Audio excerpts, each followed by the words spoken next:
Panmunjom, Korea, 1953. Operation Big Switch. The return of U.S. prisoners of war to the free world. Here at Freedom Village, the repatriation team assembles. The welcome mat is out.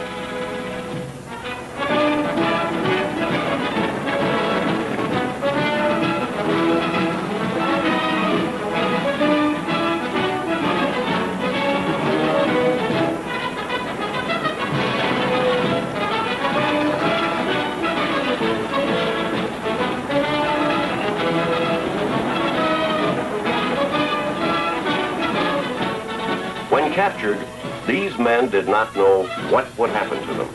They were never informed on what they could expect. How did they fare? You can't judge by appearances. Their ordeal was both physical and mental. From these men, we learned what happened to our soldiers who fell into communist hands.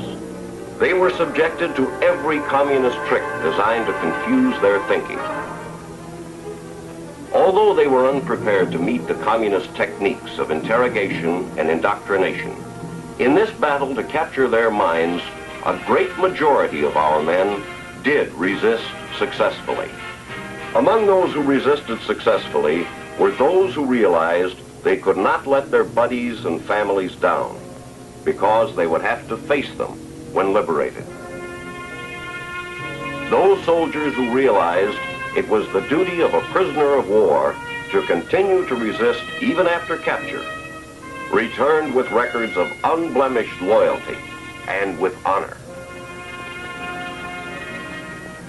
In North Korea, our fighting men had to learn how to resist communist interrogation and indoctrination the hard way. Experience can be a bitter teacher, but however bitter our experience has been, it was invaluable. For we've learned a great deal about the methods used by the communists to exploit prisoners of war, and how they use propaganda as a military weapon. We are not training our fighting men to be POWs. The American soldier will fight as hard and as long as he possibly can. But we must take into consideration those situations in which it may be impossible to avoid capture by the enemy. Only a relatively small percentage of men were captured in Korea. Among these, a few yielded to communist pressure and became collaborators. But, as we all know, the damage even one collaborator can do to his country, his buddies, and himself can be far-reaching. Of course, if captured, every one of us will make every effort to escape, and at the earliest opportunity. However, today, we are here to tell you some things to do and some things not to do if you should ever become a POW. The voice of experience carries authority. We have with us one of the Korean POWs, Master Sergeant John Driscoll. Serial number RA-88295-410. Date of birth 13 April 1922. Sergeant, you had one of the best resistance records in Korea, so I'd like to ask you a few questions. There's been quite a bit of talk about some weird power the communists are supposed to have, which can change and control a person's thinking. Newspapers call it brainwashing. Yes, sir. I've heard a lot about brainwashing since I came back, but the commies called it indoctrination. All they did was try and sell us their line. Wasn't anything mysterious about it.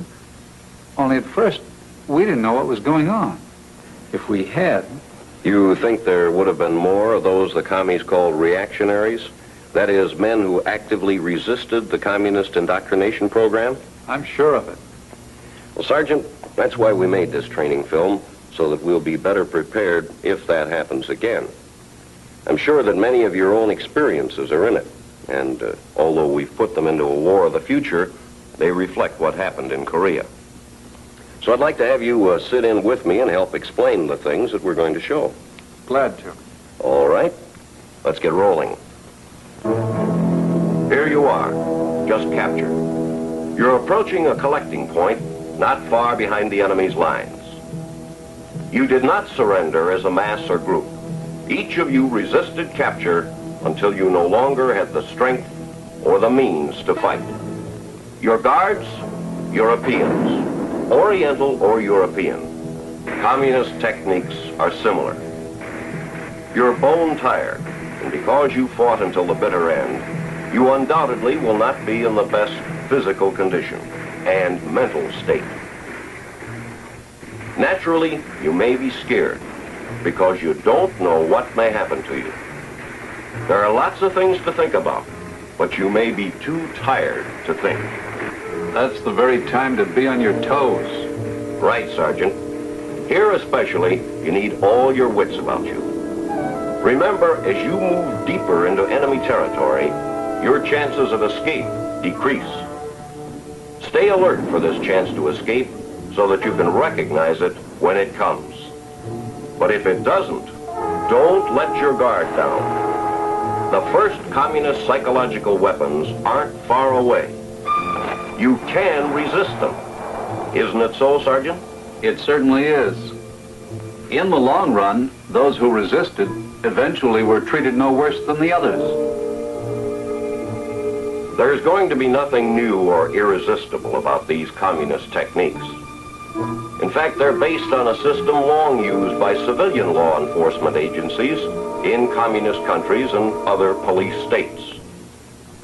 For instance, threatening, accusing him.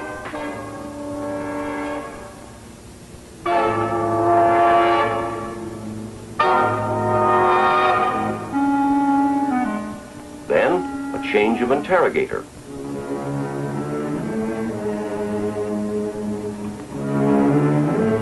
Who suddenly treats him well, sometimes known as the Mutt and Jeff technique.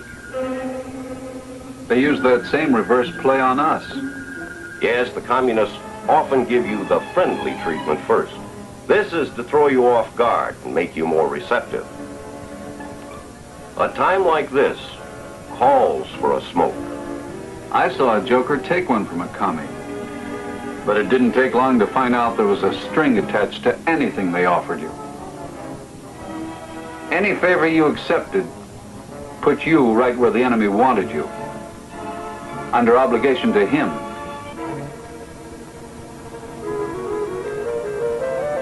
Don't be fooled by the uniform.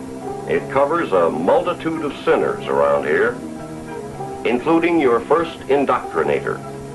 A welcome address, he calls this. Here's what they call their kind of government. Democracy? Typical communist word juggling, hiding dictatorship behind a word that literally means rule by the people. They love peace, too, provided you don't get in their way to world conquest.